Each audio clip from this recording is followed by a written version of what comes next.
Okay. Hi, everybody. Good morning and good afternoon for Warwick as well.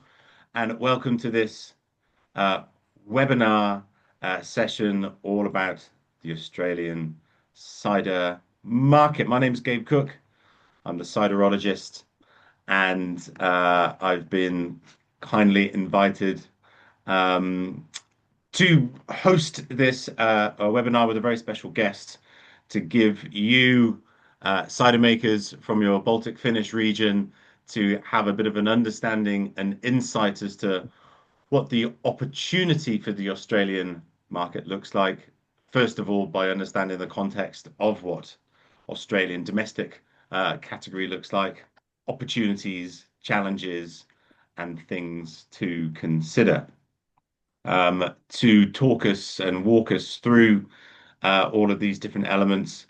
I've got Warwick Billings, who's the president of Cider Australia and a cider maker in his own right from LOBO Cider in the Adelaide Hills, whom I'll introduce in just a sec, and we'll get on with the main piece of presentation. I suppose just a few words from me at the start, which is that um, this is a very exciting opportunity. The opportunity to export is always something which comes with opportunity and some degree of trepidation. There's no doubt that exporting is a tricky thing to do.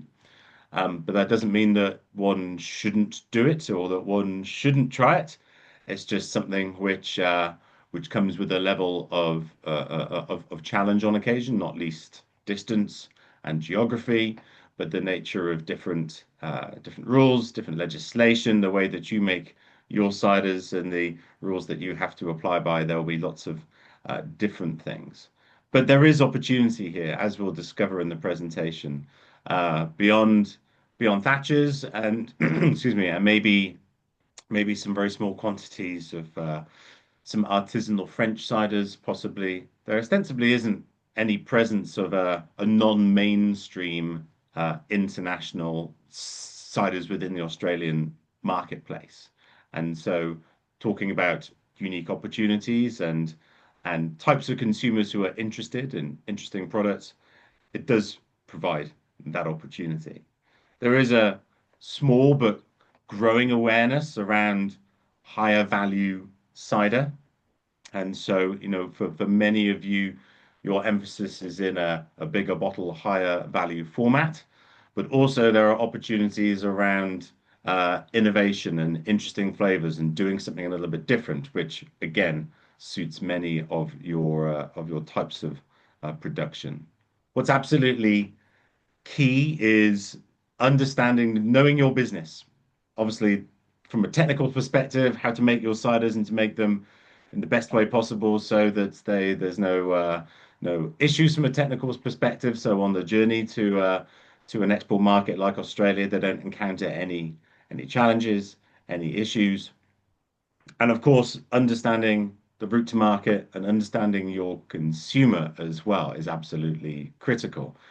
And it just so happens that on the 8th of September, I will be hosting another webinar here, which will be a two-part session, having a dive into some of the technical aspects of cider making and also some of the more commercial aspects. For that session, we will be joined by Sigrid Gertsen Skibby, who is the effectively the lead person for cider in Lallemand Enology. So for anything related to enzymes, yeast, nutrition, and bacteria. She is the leading global expert.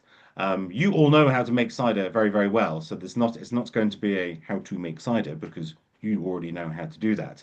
This is a sort of next level conversation of being able to run through some slightly more technical aspects and to be able to tap into somebody with considerable knowledge.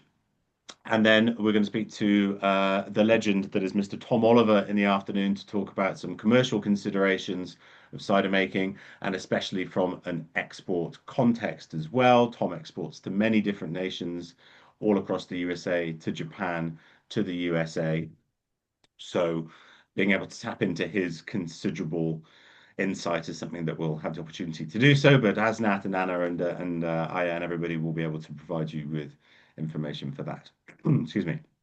So I think we've seen a little note in the chat there to say if there are any kind of questions, if I'm going to be hosting showing the presentation here, sometimes it doesn't always mean that it's very easy for me to see the chat. So I think Warwick, would you be happy if there were sort of like questions which came through the presentation? Yeah, that's fine. Ask questions whenever. If we get bogged down on questions, I'll push it to the end. But yeah, go for questions. Questions is where it's at. That'll make it interesting. Does everybody follow the English fast enough, well enough? They Yes, speak yes. English better than most English and certainly most Australian people, Warwick. I wouldn't worry too much. Oh, okay, good. That's reassuring. Um, my Latvian's not very good. Um, okay, yeah, I'm happy, and then we can have questions and answers at the end if you want to save up questions and then hit me with questions. Then that's absolutely fine. Okay, can you see that, Warwick? Okay, is that all good for people? Yeah, it's just rendering a bit. It's going quite slow, but we'll get there, I'm sure. Have you got Gabe, there is this black parts It, again in your yeah, presentation. it's Yeah. where your faces appear. So it's I'm just see if I can minimize. How's that? Is that pretty good? Yes, it's very little. Yeah, yeah. Okay, let's go with that. So I'm Warwick, you sure. just tell me when you want me to carry on. Yep, sure. All right. So this is just to tell you that I'm Warwick Billings, that's how you spell my name. And I'm here on behalf of Cider Australia. I'm the president of Cider Australia.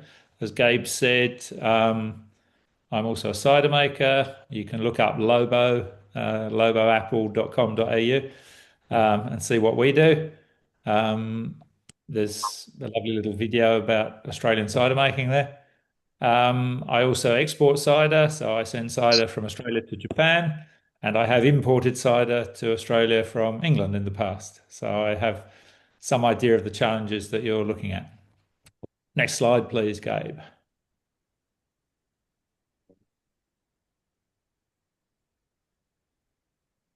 Right.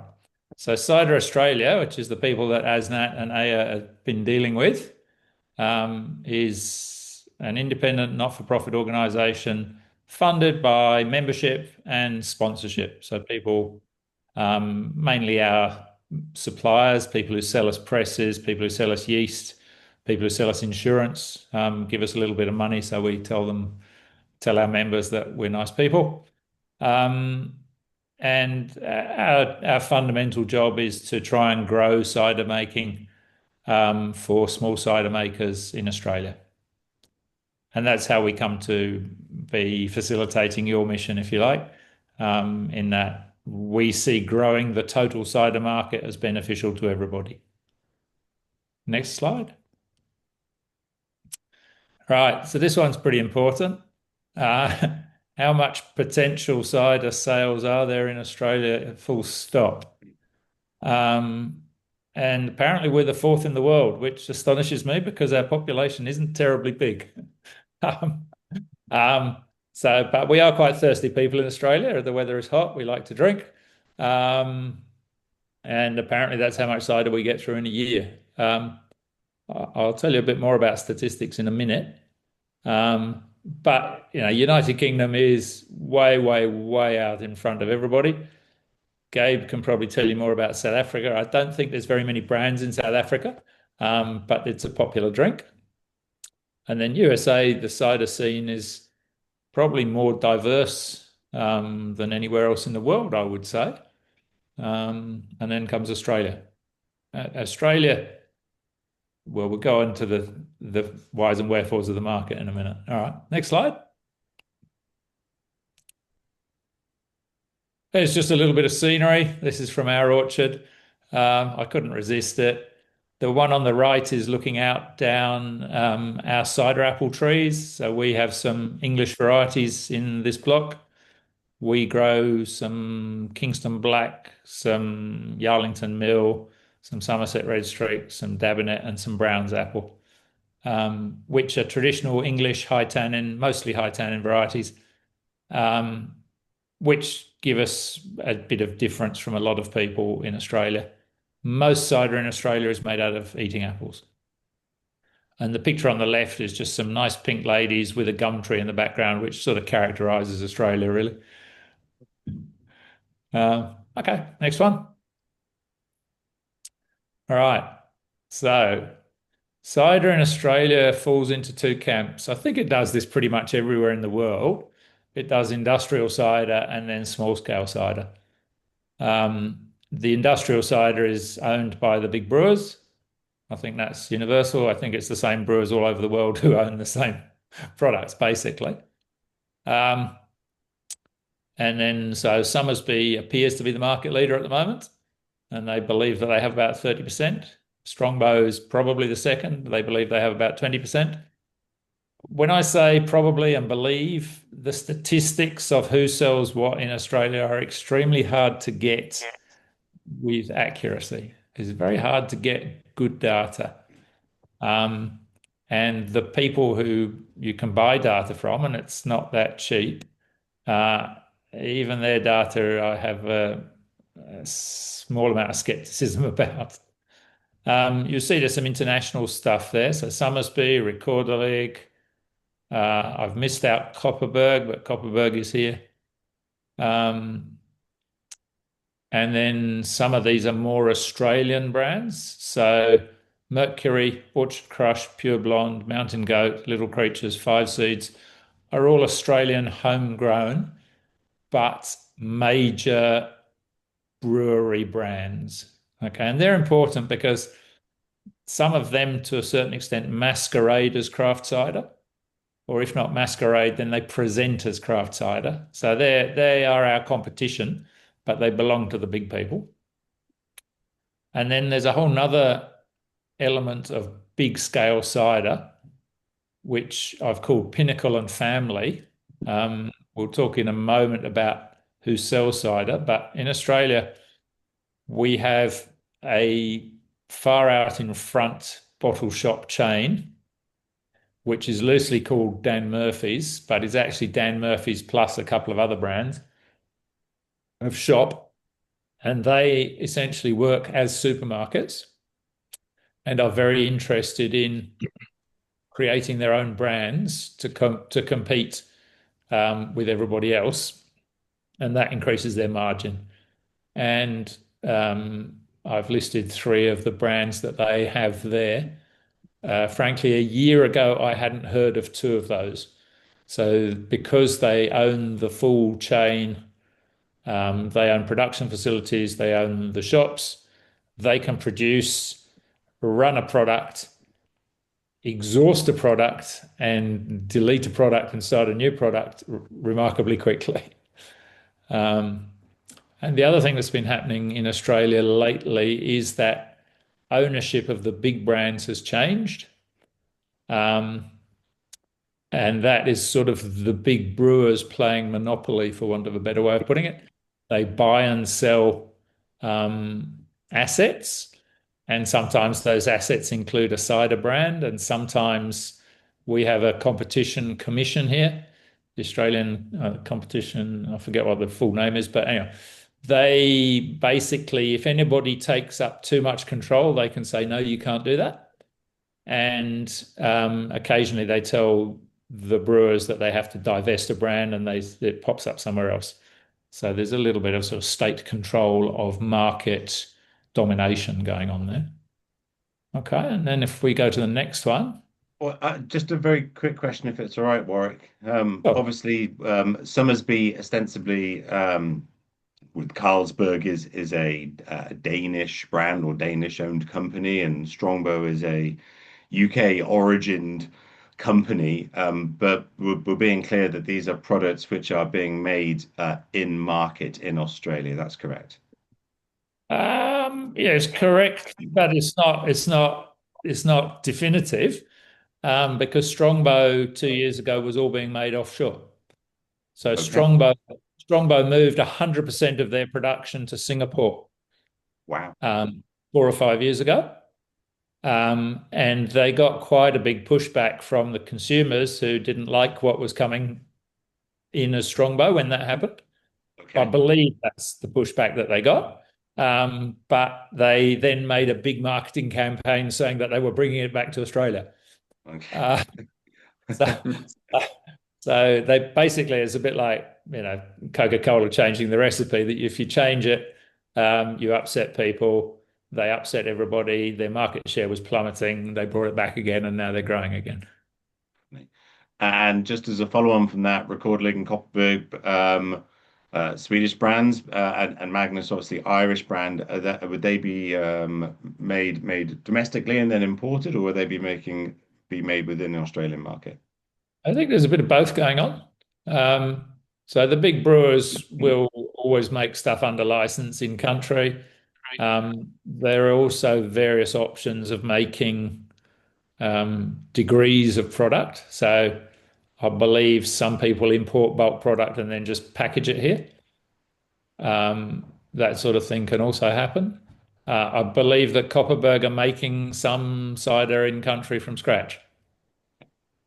But that's all confidential between their business people. I've got no idea what they're actually doing.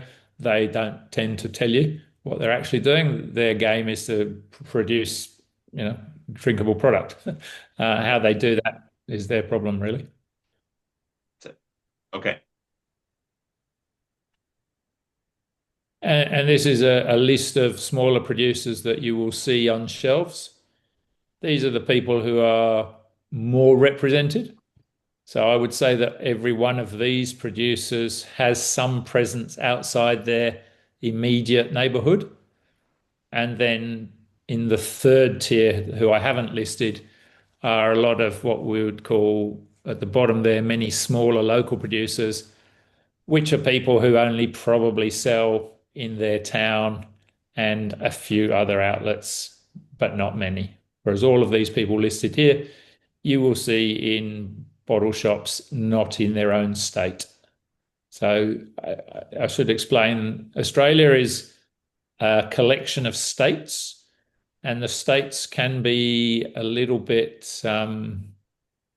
feudal is not quite the right word, but the states protect their own interests at a government level. I don't know, how the Baltic states are divided up, but in England you have counties.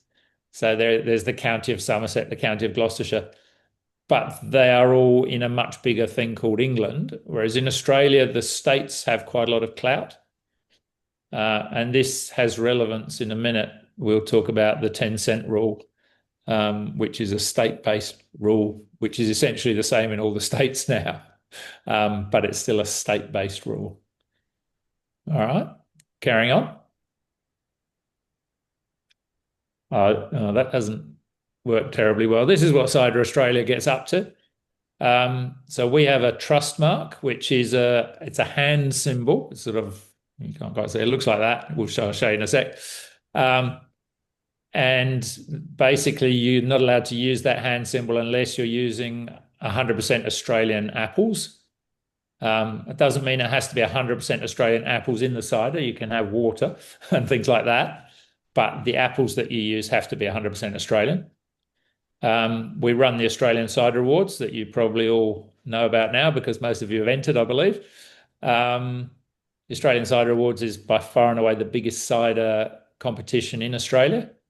It's probably the biggest cider competition in the Southern Hemisphere, I would think, Gabe, because the Kiwis have a lot of other things in their shows, which sort of reduces the ciderness. We run a conference, a sort of a technical conference, which is every sort of 2 or 3 years. We spend quite a lot of time on advocacy and policy, talking to the government and its various agencies on what's going on and what we think of the rules that they're attempting to create.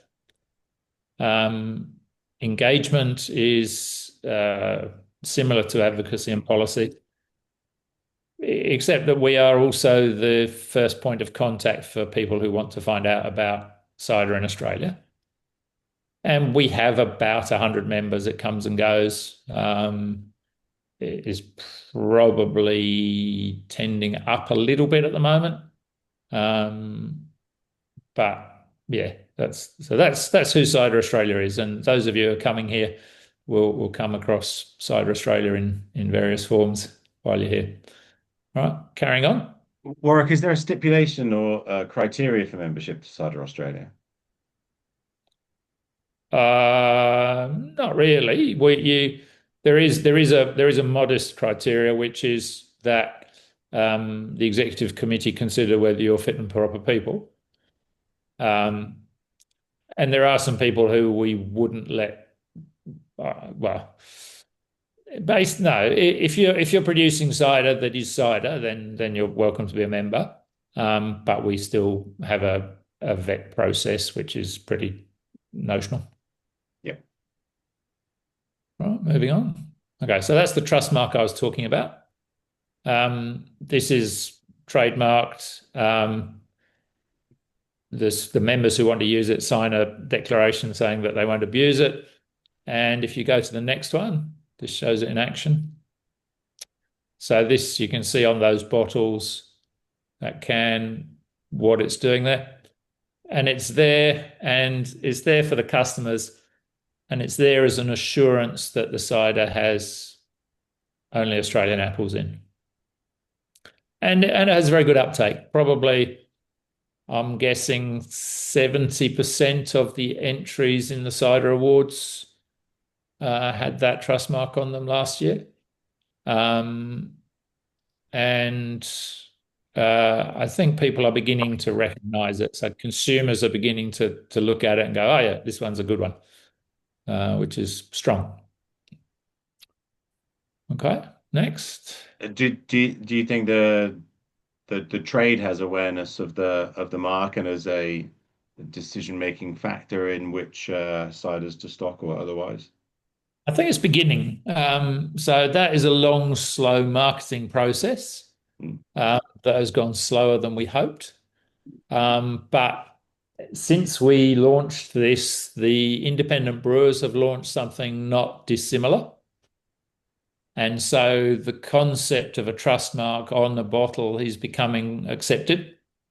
So people look on a can of beer and see if it's an independent brewer, and they look on a bottle of cider and see if it's an Australian grown cider. And that's good. Yeah.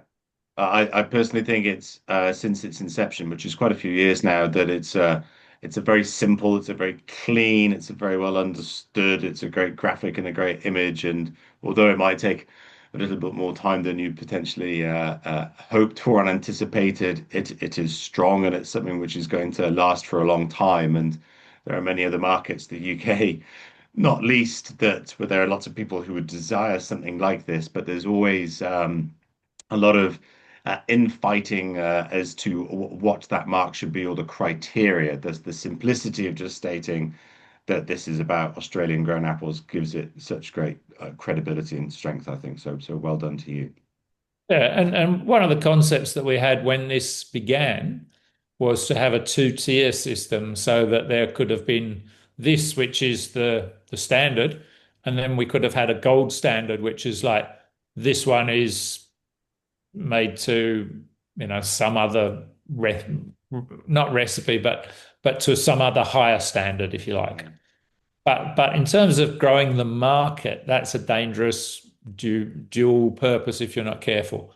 So we felt it was better to embrace more people and encourage cider, and that essentially is the exercise.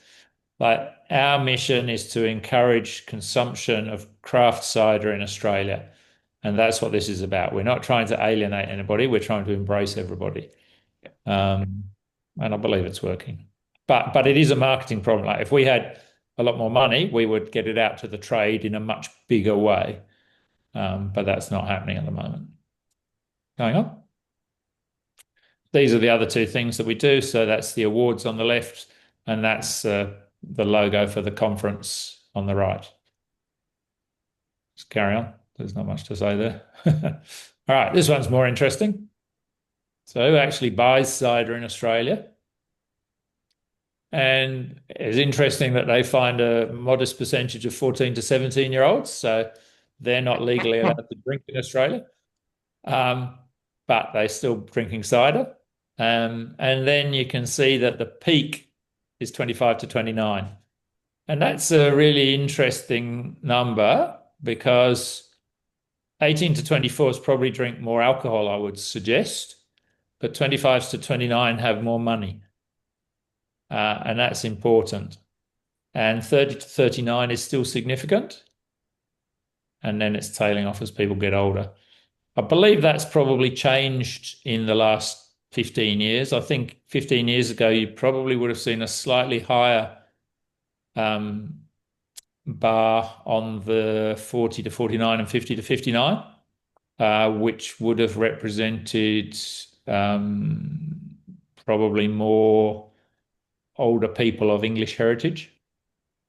But I think it's changed a bit since then. All right. But that's an important graph. Now, this one, who drinks what? All right. So this is men drinking cider and what else people drink. And if you flick to the next one and then back again, that's women, which is slightly more. Back again. But it's not a whole lot more. So once upon a time, cider in Australia was a very female-dominated market. But in the last 15 years, it's become much more men and women. If you do that same flick backwards and forwards again, look at the bottled wine, the first bar. So men, women. Women buy the wine. Men buy the beer.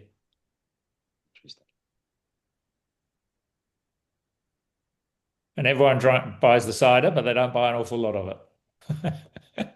Okay, moving on. All right. And when I say that they don't buy an awful lot of it, so that green line at the bottom is cider. And the red line at the top is everything. And beer and wine are the two lines in the middle, the purple and the magenta looking line. And you'll see that cider is fairly static there. The wine is going down in the last 4 or 5 years. The beer is going down quite a lot over the last 15 years. And the spirits has gone up and is now sort of plateaued. So that graph is quite important because cider is a small percentage of the total. That means that we can attack the other people. So it means that there's plenty of growth. If you look at all of the booze that's drunk versus the cider that's drunk, there's plenty of room for us to take more. But we also need to bear in mind that the overall trend is down. So in fact, if you look at the top line, which has a definite overall downwards trend, the cider line is pretty flat. If I had the data to split that flat line at the bottom into craft cider and industrial cider, I would suggest that the mainstream cider is probably on a downward trend and the craft cider is either horizontal or an upward trend. That's quite an important thing. All right, next one, please. So where is cider sold? And I'll say it again, difficult to get good data. We divide it into on-premise and off-premise. On-premise you call Horeca in Europe, which has always been a strange word to me, but I understand what it means. It works well. And off-premise here is stuff to take home. Supermarkets, we have different rules in different states about supermarkets being able to sell alcohol. It's more controlled in Australia than in Europe. In Europe, you can buy alcohol in supermarkets. In Australia, it tends to be more controlled than that. We have bottle shops, and bottle shops are chains and independent. We'll go to the next one, please, Gabe. So these are the off-premise people. So I mentioned Dan Murphy before. They are the biggest by far. They, within the mother company, probably control something like 60% of all of the alcohol sales in Australia because they also own hotels and pubs. And they are owned by one of the top two supermarkets in Australia. So in Australia, we have two main supermarkets, Woolworths and Coles. Endeavour is owned by Woolworths. And then Coles is the second one. They again have some large bottle shops. And when I say large, they have a huge choice of everything. They have international wine, they have local wine. They have price points from, in Dan Murphy's, it goes from $3 to $500 for wine. You can find everything there. And then the others. And this is very variable. Independent bottle shops in my state, in South Australia, in Adelaide, which is the capital of South Australia, independent bottle shops is probably countable on one hand now. Okay, there are very few people who can survive by themselves because of the power of all these bigger people. So what happens is you get buying groups, which is bottle shops that form into a union so that they can buy at better prices and sell to their members, which is a very common retail thing. Most retail in Australia, and I suspect in Europe, is going in the same direction. And some of those groups are very powerful. Like, they buy a lot of stuff. And I would suggest that some of those powerful, smaller chains would be a good target for you guys. Carrying on. Well, Warwick, just quickly, would you be able to explain the nature of bottle stores? You know, for the majority, or for large parts of Europe, the majority of alcohol in retail is sold in a supermarket. What's the difference here between supermarkets and bottle stores in terms of their ability to sell alcohol? In Australia, it's essentially next door in most of Australia. So I think in Victoria and in New South Wales, I'm not quite as sure in New South Wales, they're not allowed to have the same entrance doorway, but they're probably under the same roof. And essentially the bottle shop is the supermarket of wine. But is the legislation that you can't sell alcohol within a supermarket, or above or below a certain alcohol percentage, or? No. Well, I think below 0.5% is allowed to be on the shelves. But other than that, in South Australia, you're not allowed to sell liquor full stop in a supermarket. I think in the other states it has to be separate, but it can be within the store. Okay. So yeah, it's not the same as New Zealand, where the rules are funnier.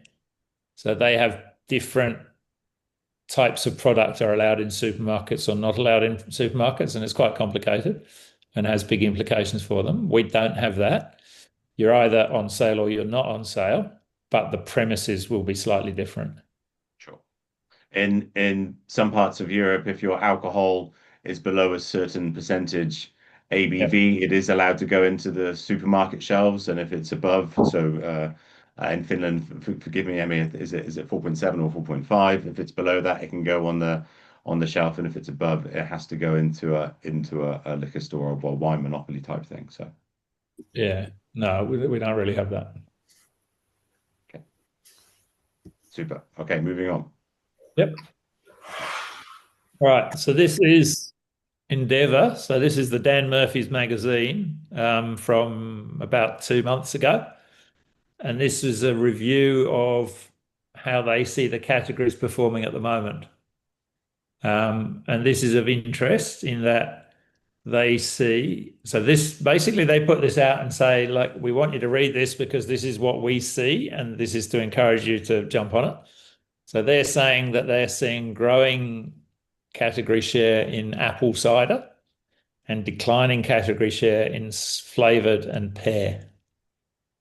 Now, I know quite a few of you have got flavoured. Flavoured is more complicated because what happens here, and good flavoured ciders are still popular, but they have a lifespan because everybody wants to know what you've got that's different.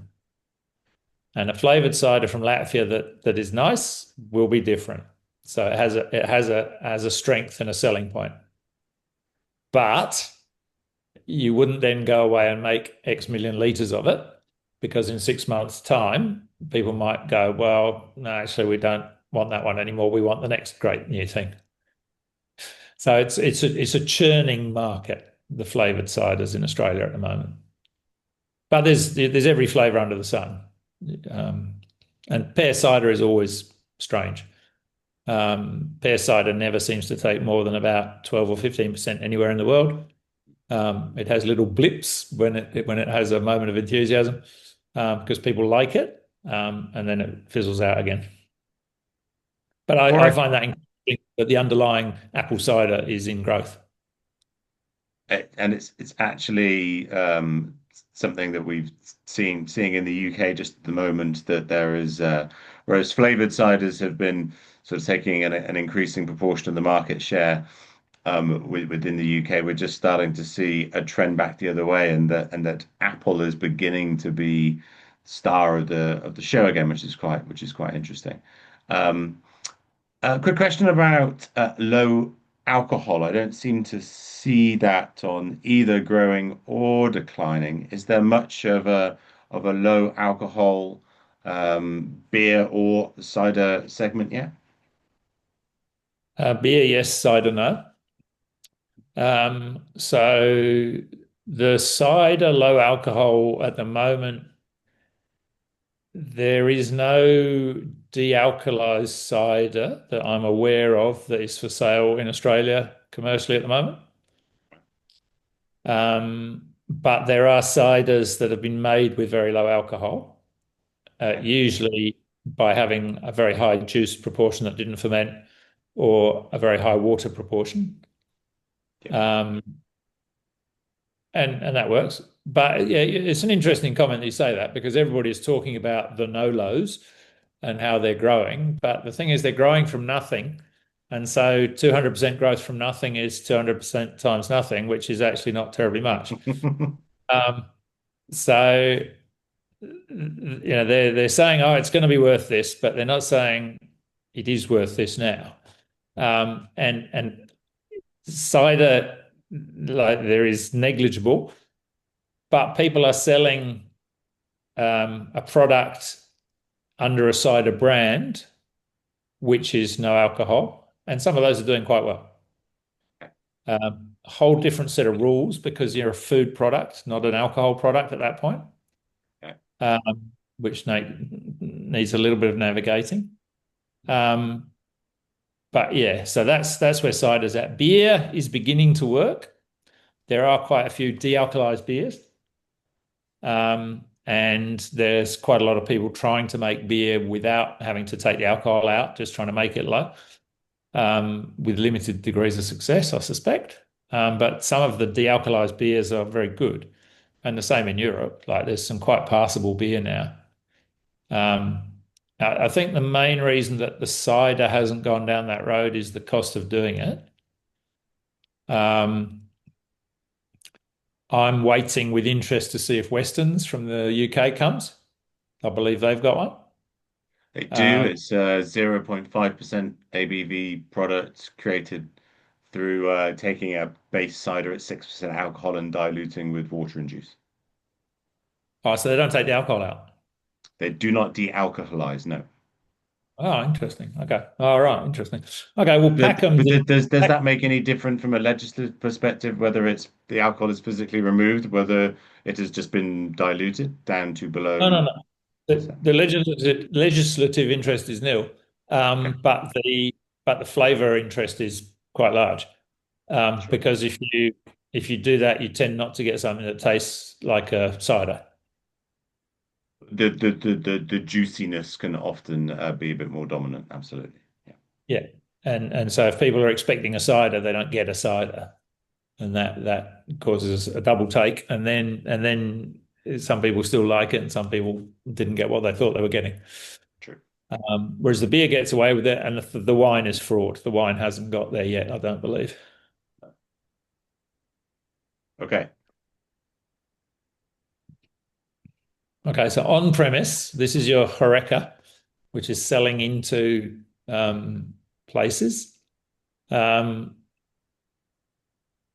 is a good avenue, but is a hard avenue to do at a good scale, because there are many, many agents selling to many, many, many, many customers, and per agent, there's a limit to what they can achieve, which means you have to go to a group of agents or an agent who has a group of salespeople, and it's hard to find somebody who wants a new cider today. Like cider isn't flavour of the month at the moment because they're selling RTDs and spirits. That's the sexy drink is spirit with lemon in at the moment, or ginger seems to be the sexy drink at the moment. And the other thing that happens in on premise is that sometimes the groups will buy the menu. So in one way or another, they will say, if you stock only our products, then we will give you some free umbrellas, some free tables. We'll print your menus every month, and you can't have anybody else because we're doing that. And so you think that's the perfect place. I'd like to sell my cider. I want to go there. And then you go there and they go, sorry, we can't do it. We've got a contract. Come back in a year. And the same thing happens in pubs. So the big brewers, so those Carlsbergs and Heinekens of this world, will go in and they will say, we've got 7 beers we'd like you to sell, and we'll sell them at a discount as long as you don't let anybody else have a tap. And one of those beers might be their cider. And it's as simple as that. So the more honourable people let them have one local rotating tap or something like that. So they might say, we'll take all of your taps, and you can have one tap to have guest brews every month. But the consequence of that to smaller players or new players is that the market is a fraction of what it could be. And that's an important thing to understand, because again, you identify where you want to you go there, and they go, yeah, I've got a slot for a month in 6 months' time. And that's not terribly helpful if you want to sell some volume. I think the same sort of thing happens in England, doesn't it? 100%. Within the UK marketplace, in the on trade, in the pub trade, probably 90% of pubs and bars have this tie, this lockout, which means that the pub is either owned by a brewery or it's owned by a pub company which has a relationship with a brewery, and it means that only those select beers and ciders can be chosen. Occasionally, you're right, some local rotating drink might be allowed. But it's just a massive barrier and impediment for smaller independent producers to be able to have that route to market within the pub trade. So all those smaller independents are trying to target the sort of 10% of pubs which are described as being a free house, free of any tie, of any lockout activity, and that's where the activity is. So it's at the pubs and the bars, it's a very, very challenging market in the UK to get into. So yeah, well, so that's exactly the same.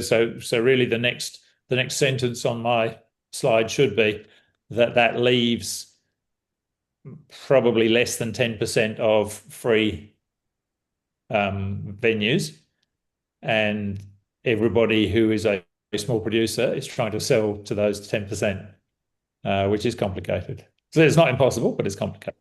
And it very much comes back to the relationship based. So your agent's relationship with those people becomes paramount. All right, next one. So this is the annoying 10-cent thing that you looked at with the stickers and stuff.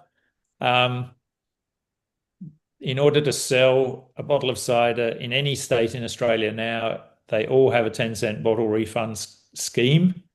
I'm not sure what happens in the Northern Territory at the moment, but the Northern Territory isn't a massive market.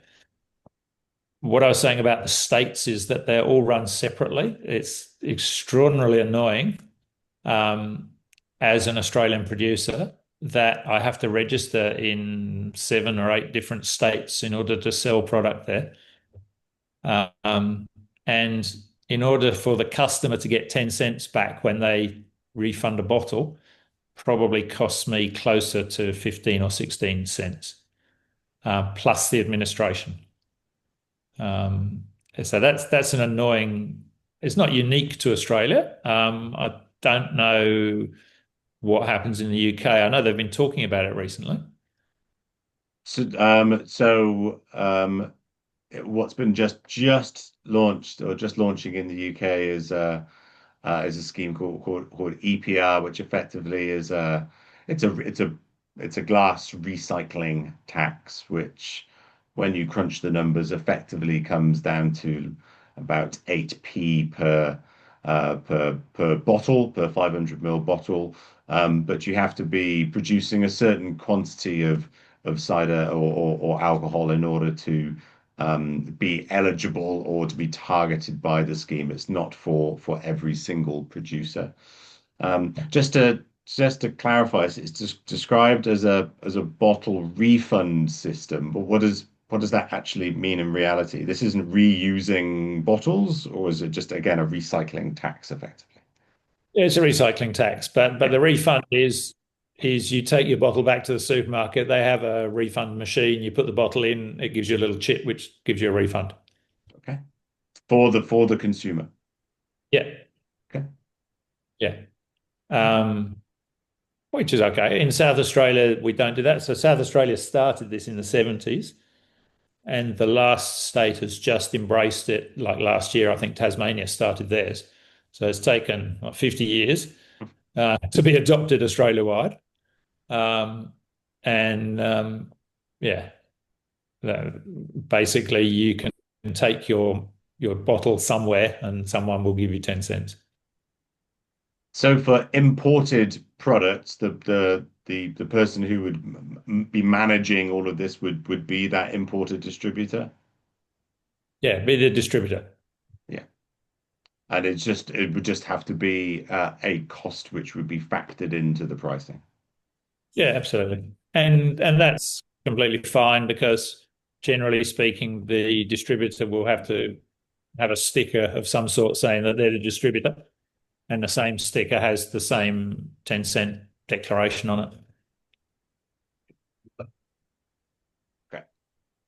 All right. And the next one. All right. So this is another one about the rules, in that we have slightly complicated rules regarding flavoured ciders. So apple cider, pear cider, pretty straightforwards. But once you put black currant in your cider, if it's under 8%, it has different rules to if it's over 8%.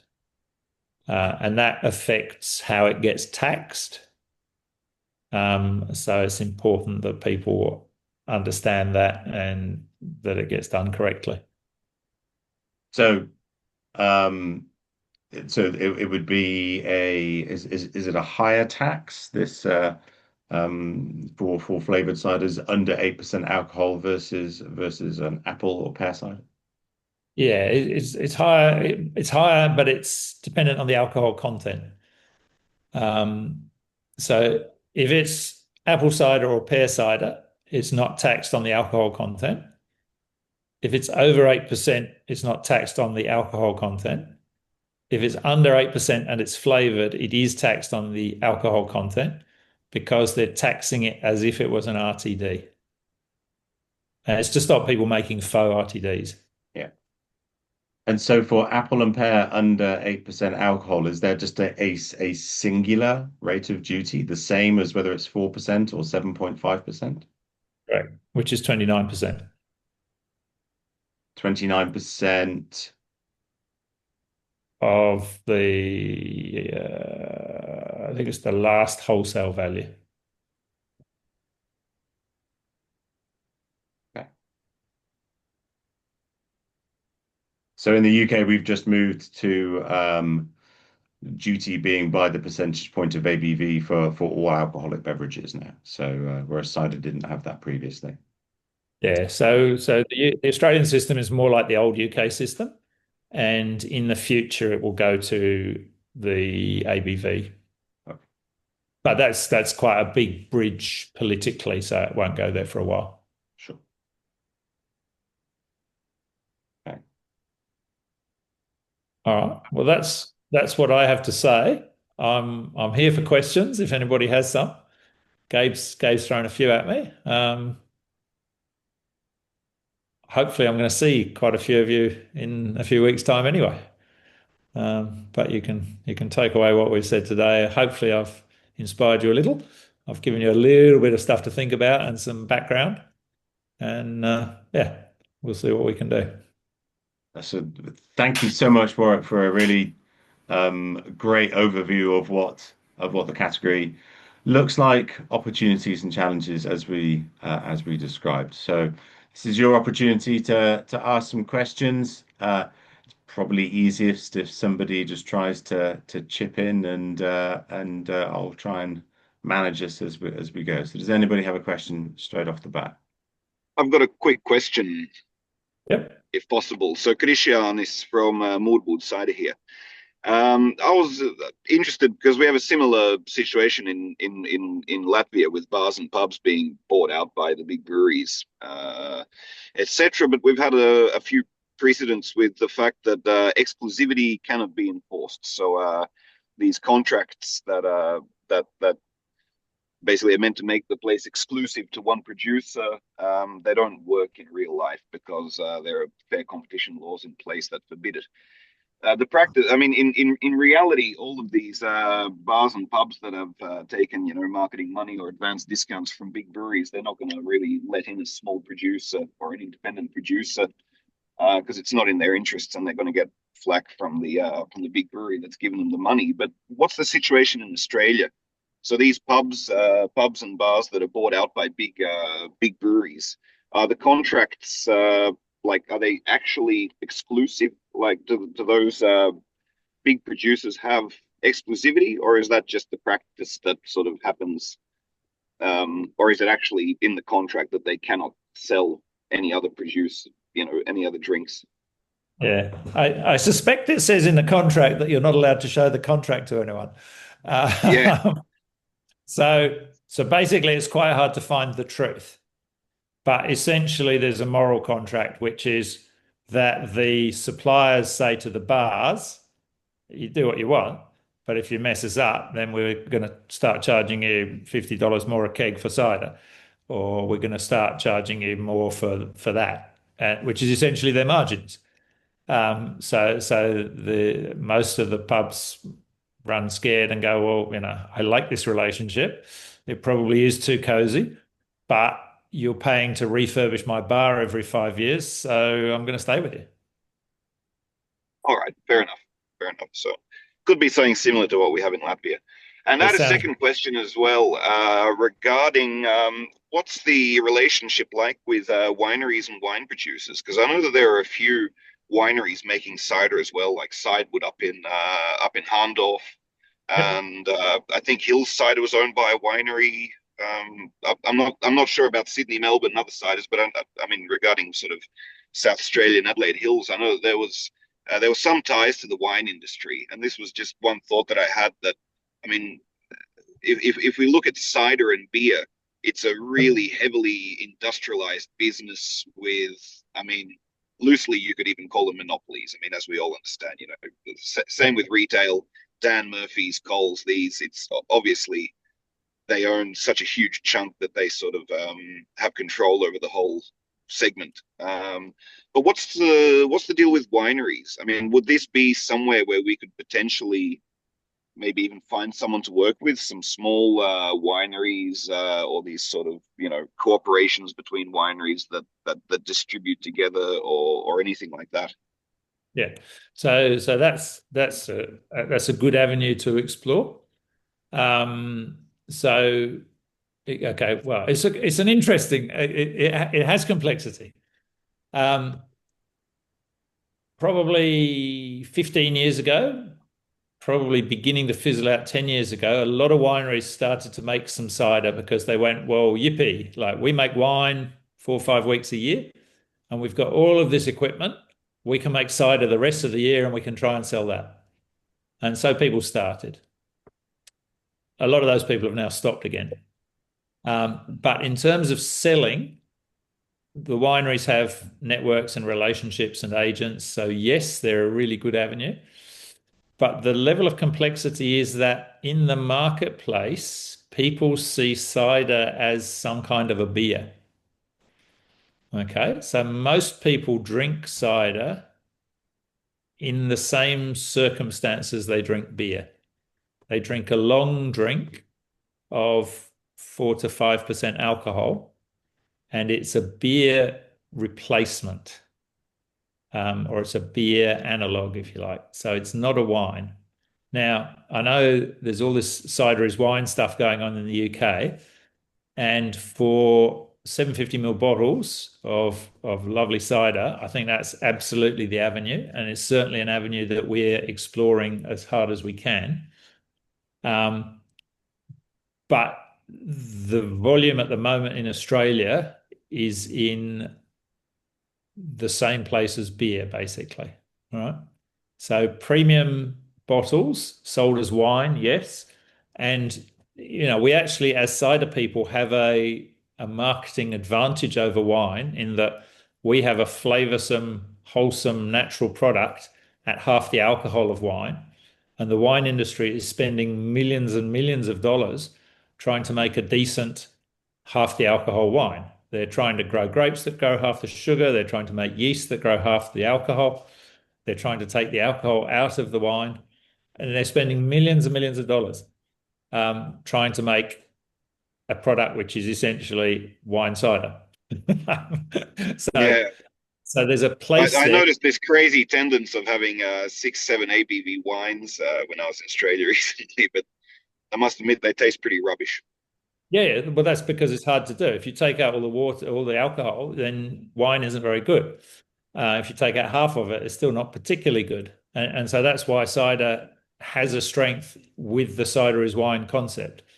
And I wholeheartedly recommend that you go down that road with wine people. Okay. But then it becomes a value proposition. So if I'm selling a bottle of wine in a restaurant and it's, let's say, $70, if my cider is on sale for $35, my margin as the restaurateur is half. So you have to get the value to them somehow. So they either have to drink twice as much or they have to be able to charge quite a lot. Okay, so that's the downside of pretending to be a wine. It's absolutely the right thing to do for so many reasons. But the downside is that you have to get the value to yourself and to the people who sell it for you. And I haven't quite cracked that one yet. Well, I guess quantitatively their margin's lower. Percentage-wise, it's quite possibly higher or similar to selling that bottle of wine. But I understand the problem. Yeah. Yeah, it's the dollar. And I guess that's not, something not that would probably take years to work on. It's definitely not a quick solution there. Yeah, no, there's no quick answer there, but I think it's absolutely the future of cider to follow that one. Okay, all right, thanks. That's all from me. Okay, do you hear me? Yes, Yep. we hear you, Maris. Okay, so I have a question regarding wild fermented ciders. How would you describe? Are they popular? Is this kind of style of cider which is not very clean and fruity, but more this aged and maybe sometimes funky and fermented with wild yeast with tannic apples? Is this segment growing? Is it growing? Yes. Is it small? Yes. Okay, so where that has scored points recently is with the natural wine people. So natural wine have been making wine, which is essentially how you and I have been making cider for some time. And so they have created a market for us. Okay, so basically, I can sell some of my ciders that are, as you described, wild yeast, a bit funkier, to a natural wine consumer, and they go, "Wow, this is really good." If I sell that to a typical Friday afternoon Sauvignon Blanc drinker, they probably won't think this is really good. Okay, so it's different market, segment of the market, but I believe that's a valuable segment to aim for.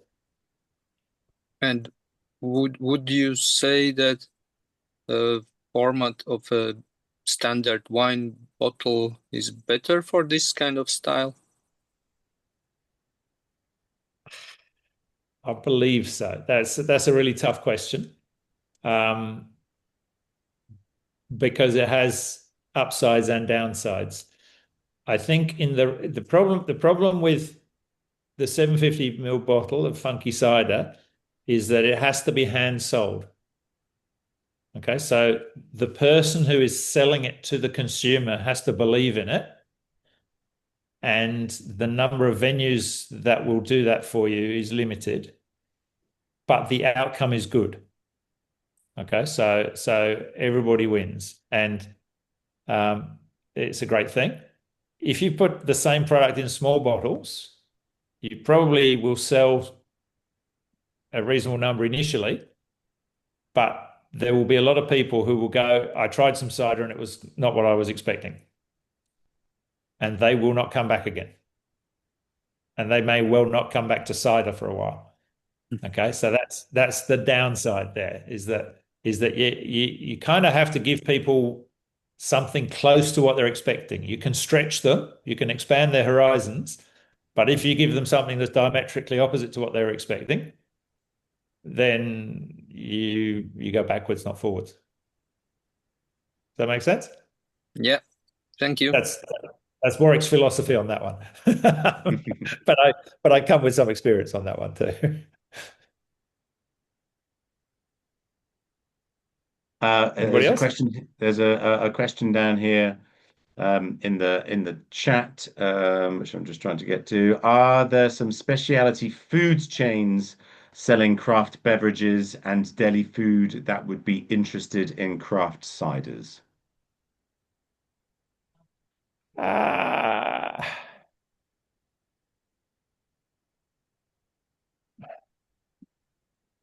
Yeah, there would be some, but they would already be selling some cider if they were going to.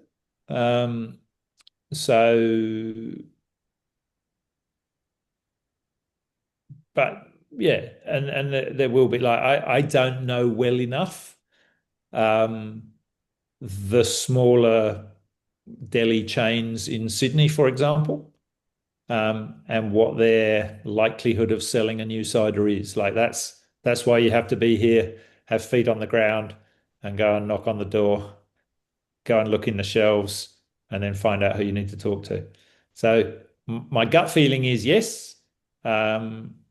And if you could get some of them to work, they could work quite well. How many of them there are, I don't know. You're talking about feet on the ground, obviously, beyond the opportunity for many of these folks to actually be in Australia in a couple of months' time for a very short period of time as an exploration. Yep. The role of the importer and the distributor here is key and critical. There are those presumably that specialize a little bit more in the cider as beer, and then those more as natural wine, and then those more in a clean more cider as wine type aspect. Are there distributors which kind of cover the spread of those different interpretations of cider, or are they much more sort of specific and unique, and you've got to team up with maybe more than one, possibly, if you have a range across your portfolio? Yeah, I think more than one distributor for your portfolio is hard. Most distributors want exclusivity anyway. So that's unlikely to happen. What the reality of that will be is that the distributor that you finish up with will sell to the people that they have relationships with. So you need to find the kind of places you think your product will sell, and then find out who's selling to them, and then find out if they want to sell yours. That makes sense? That's kind of how I would see that playing out.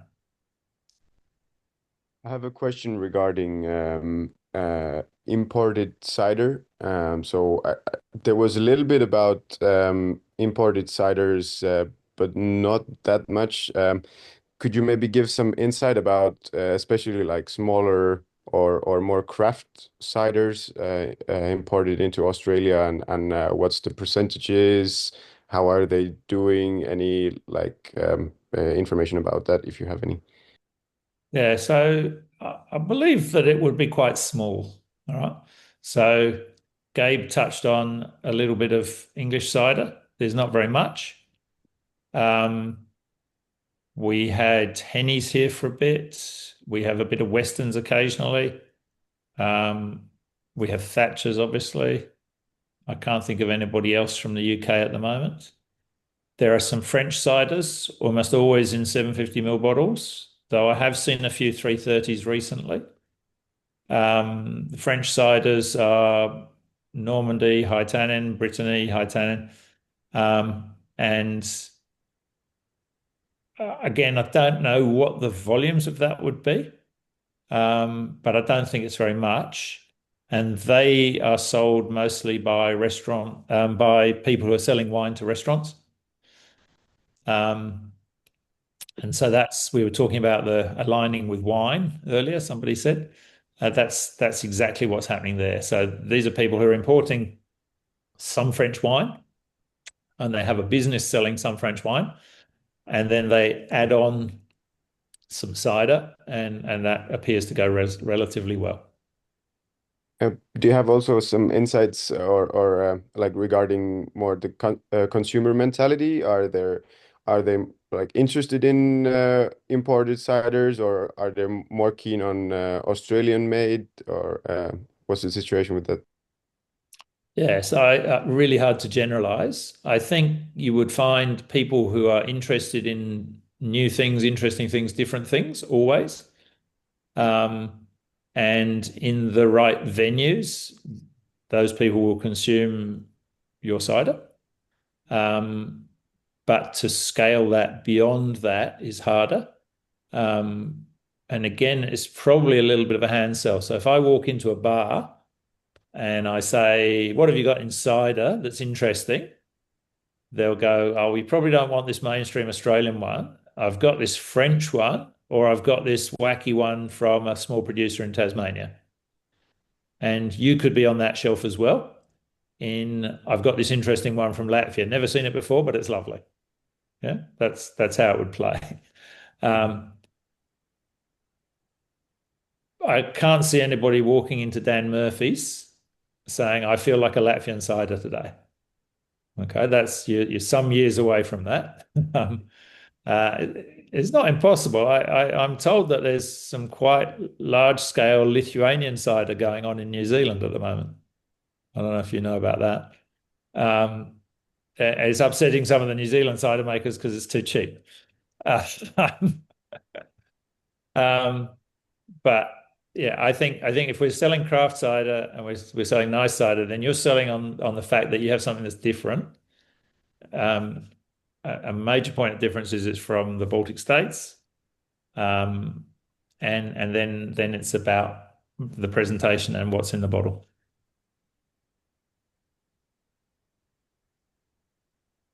Thanks, Warwick. Do we have any other questions for Warwick at all? Oh, something in the chat. Okay, one more question here from Carmo. How are things with other apple-based alcohol like Pomo, cider brandy, ice cider? Is it produced locally? Is there any demand at all? Yeah, that is an even tougher one. Okay. I make apple brandy. I sell a modest amount. So I have to call it Australian apple brandy, which is an ugly name to start with. But if I go to a restaurant that sells nice, it's an expensive restaurant, I look through their wine list. They've got 200 wines. Then I look through their spirits. They've got 3 vodkas, 7 whiskeys, maybe 5 cognacs, and a Calvados. So I'm fighting for that Calvados spot, or I'm adding on to it so they can have a Calvados and an Australian apple brandy. So that's a tough one because it's a category, it's a segment that is already very small, and new is different.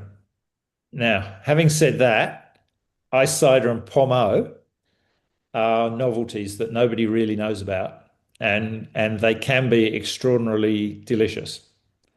So there is mileage in pommeau and ice cider because if you sell it to a sommelier can put it into a restaurant in a matched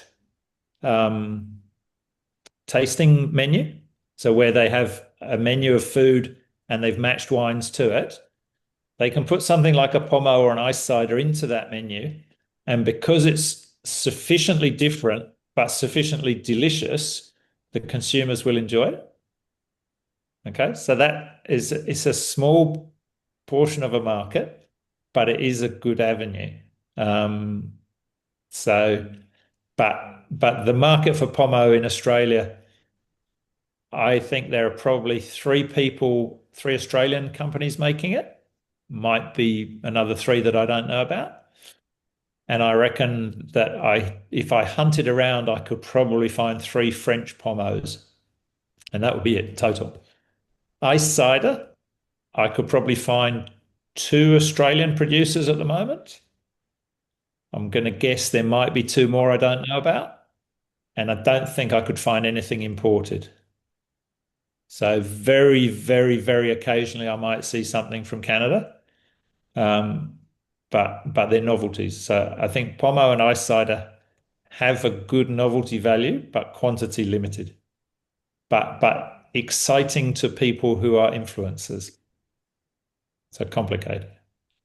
That is a complicated answer. I hope that makes sense. Right. It's a good answer. That's a good answer. Yeah. I have a Any question. other? Yes. Yes, sorry.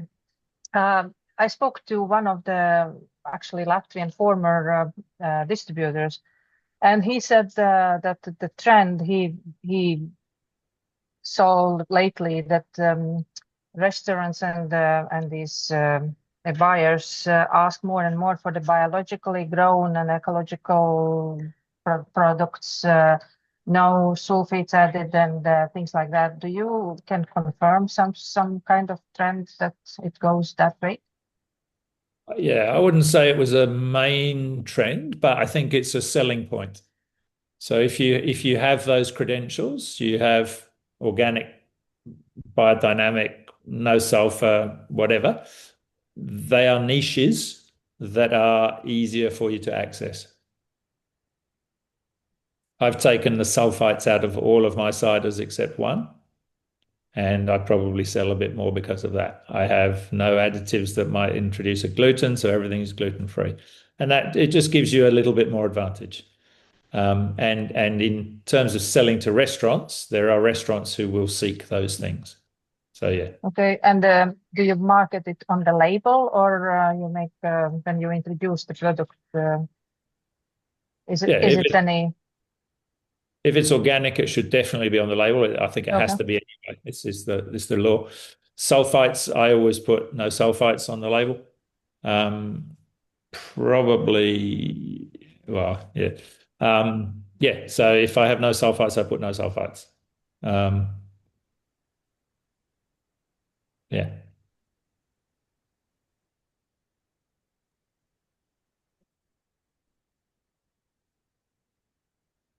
I think you're on mute, Gabe. Apologies. Are there any other final questions at all? No? Super. Okay, well, I think that probably wraps up our session here. Warwick, thank you so much for taking the time to talk everybody through the nature and the challenges and opportunities associated with the Australian market. It's always interesting to see how other markets differ from our domestic ones. I has just put a little comment in the chat there. It would be great if you could all participate in the webinar feedback survey form. That'd be fantastic. I very much hope to be seeing all of you in just a couple of weeks' time for our technical and commercial webinar. Thank you all for taking some time today, and looking forward to seeing you next time. And for those lucky people, you'll get to see Warwick in just a couple of months or so. So there we go. Fantastic. Okay, Warwick, thank you once again. That was fantastic. And folks, good to see you. Pleasure. Catch you soon. All the best. Yeah. Take care now. Thank Look you. forward to meeting the people who are coming. Thank you. Thank you. Thank you. Yeah. Goodbye.